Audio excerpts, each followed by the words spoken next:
Fernando Rivera Calderón, ¿eres tolerante o intolerante en términos generales? Soy tolerante hasta que me encuentro con la intolerancia. La intolerancia me pone muy intolerante. Y sé que estoy diciendo una cosa muy laberíntica, pero es que creo que así somos.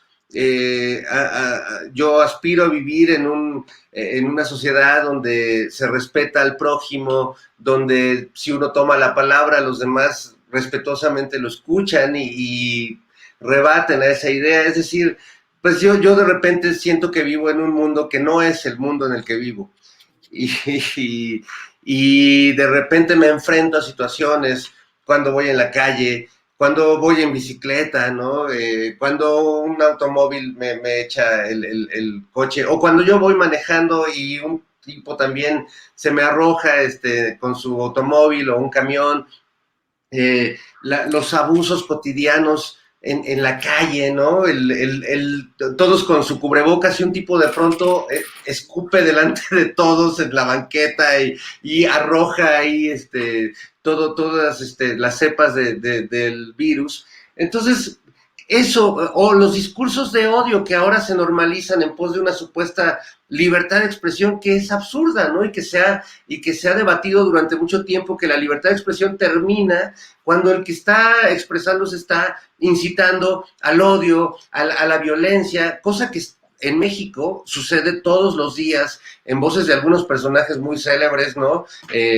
Como Cuadri, como Lili Telles, como estos seres, pero también que se replica en las redes sociales y que pues se defiende en el asunto de la libertad de expresión, cosa que no lo es. Hace poco vimos cómo corrieron a Cuadri de un programa de una manera tampoco muy adecuada, pero bueno, finalmente está bien, o sea, no tenemos por qué compartir esos discursos, ¿no? Me parece realmente muy triste y ante eso creo que sí tendríamos que ser intolerantes, aunque no sé si la palabra sea justamente la intolerancia, pero no debemos permitir como sociedad que este discurso de odio se disfrace de libertad de expresión y permita que cotidianamente se siga violentando a las mujeres, a las personas trans, a todas las personas que buscan una diversidad sexual o en su manera de ser o de vestir o de pensar. Ujú. Eso. Gracias, Fernando. Sí. Horacio, ¿qué tanto escuchas tú a otros, a los que piensan distinto a ti, o prefieres solazarte, satisfacerte, desarrollar tu pensamiento sobre cierta franja específica y no contrastarla tanto con esos otros? Mira, eso es una gran pregunta porque precisamente ayer escuché una entrevista que le hizo Hernán Gómez a Larraqui, a Carlos Larraqui, el cual me hizo hace varios años una muy buena entrevista, pero solamente hablamos, obviamente, no hablamos de la situación del país ni de política ni nada. Era una época en la que hablar de política a mí ni me interesaba tampoco porque sabía que en un momento dado era infructuoso hablar de política, ¿no? Bueno, pues me dan una entrevista, me consiguen una entrevista porque iba yo a cumplir años de carrera. Y entonces me hace una entrevista a Carlos Alarraqui que le agradezco mucho, pero ayer oyendo, bueno, he leído cosas que escribe Alarraqui, sé cómo se las gasta, y ayer oyendo la entrevista que le hizo Hernán Gómez, sí, obviamente no estoy para nada de acuerdo con su manera de hacer publicidad, sobre todo de pensar, pero hay que respetar a toda la gente cuando en un momento dado hace lo que tiene que hacer y hace lo que hace, ¿no? Y reconoció él varias cosas. Vean la entrevista en la octava ayer con Hernán Gómez.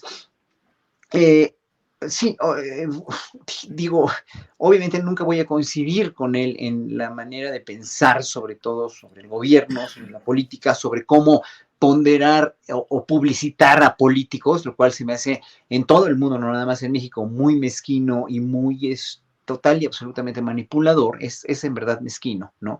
Pero sobre todo vi una persona muy insegura también, ¿no? O sea, hay con muchas cosas no resueltas, ¿no? Digo, obviamente hay que escuchar cómo piensa la gente, hay que escuchar lo que dice, lo que dijo hace poco Kenia López Rabadán, a quien traté en un momento dado cuando en las campañas para escoger secretario de Cultura, en las elecciones más bien, ¿no? Para ver quién se iba a quedar como secretario de Cultura y cuando estaba yo en la Asamblea Constituyente, pero en verdad, cuando uno oye argumentos sólidos, verídicos y fehacientes, ¿no?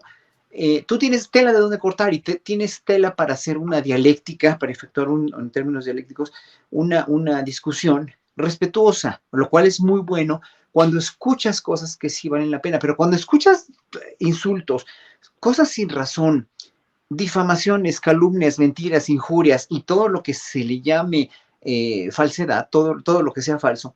¿Te O todo lo... calientas ahí? ¿Cómo?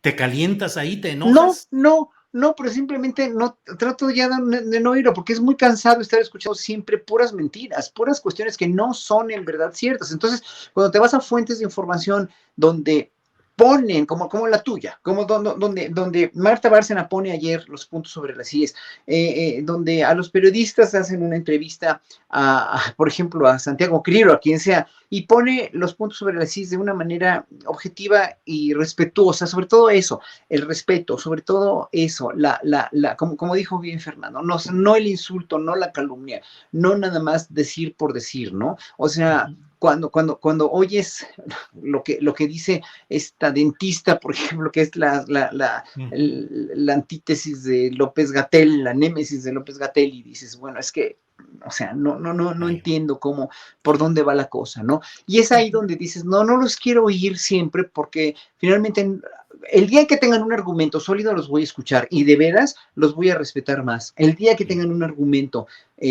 fehaciente, sólido, como el que te dio ayer Marta Bárcena de los embajadores, como los que te puede dar cualquier político o cualquier gente que está sensata y hablando con la verdad, pues los vas a oír. Pero cuando están diciendo que López Obrador está destruyendo al país, bueno, demuéstrenmelo y digan cómo, ¿no? Y digan qué. O lo mismo que dijo hoy López Obrador en la mañanera de los Oxos, ¿no? O sea, todas estas cosas, sí obviamente hay que escucharlas cuando se basan en planteamientos reales, en planteamientos objetivos y en verdades, ¿no? Y uno tiene que aprender de todos, ¿no? Sí.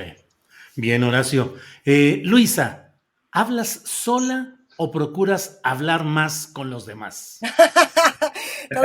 Todo el tiempo estoy hablando con alguien, hasta el punto del cansancio. A ver, justo retomando lo que dice Horacio y retomando lo que comenta Fer, el acto de la escucha es absolutamente necesario.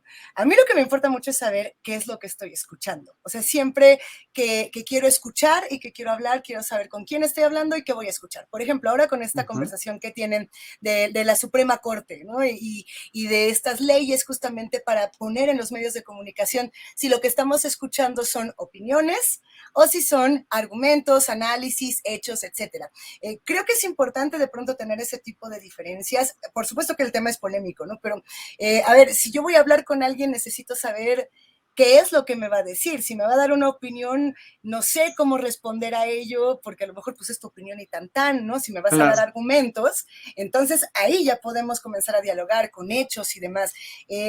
Cuando estamos en medios, y Julio, tú lo sabes mejor que nadie, no podemos hablar solos. Digo, de que podemos, pero nos vamos, o sea, si empezamos a hablar solos, nos vamos a quedar todavía más solos. Creo que también, y esto tiene que ver un poco con la responsabilidad de las y de los periodistas y de los comunicólogos en general, hay que saber qué es lo que las audiencias nos están pidiendo para no quedarnos hablando solitos. Para mí sería catastrófico estar hablando y saber que no hay nadie del otro lado que me escucha, pero sería una consecuencia si yo no me dedico a escuchar a esas audiencias y también a tratar de decir, a ver, lo que les estoy comentando ¿es esto o es esto otro? ¿Es un anuncio? ¿Es una opinión? ¿Es digno de debate? Estoy poniendo hechos sobre la mesa. Si yo hablo solo, hablaré sola en mi casa, no más. Pero en medios prefiero siempre estar hablando con alguien. Quisiera siempre que hubiera alguien del otro lado escuchándome. Y cuando te hablas sola a ti misma, ¿en qué dices, Luisa, aguas con esto que estás haciendo mal? O bien te invito, Luisa, a que hagas esto aún más. Uy, a ver, yo trato de no enojarme. No soy enojona. Quiero Entiendan aclarar. lo que no. Carajo, no soy enojona. No, si yo empiezo a pegar cosas, a veces la información, y creo que nos pasa a todos los que tratamos de mantenernos informados y de platicar de lo que pasa en nuestro país, a veces nos enojamos, ¿no? Y nos podemos enojar porque, no sé, a ver, yo no estoy de acuerdo con que el presidente diga esto, o yo no estoy de acuerdo con que le digan esto al presidente, ¿no? Por ejemplo, si ahora que el presidente Andrés Manuel López Obrador estaba diciendo esto es que están invadiendo mi intimidad, ¿no? Por ejemplo, a ver, puedo yo estar o no estar de acuerdo, pero el punto es no enojarse. La gente está muy enojada, yo a veces caigo en esos mismos enojos y me lo repito muy seguido, como si te vas a enojar, mejor ten un dato a la mano para poder enojarte con provecho. Nunca justo tener este momento de escupir con furia. Estoy haciendo un esfuerzo de no hacerlo y sobre todo en los espacios de lo privado, ¿no? Porque cuando uno tiene un micrófono podemos controlarlo, es un espacio en el que podemos dialogar y de pronto salimos y queremos decir, ¡ay, estoy bien enchilado! Y creo que eso es una tarea o un gran pendiente para 2022 y sobre todo con esto que comentaban de tantos discursos de odio y de tanta desinformación, si dejamos que nos gane el coraje, ya perdimos.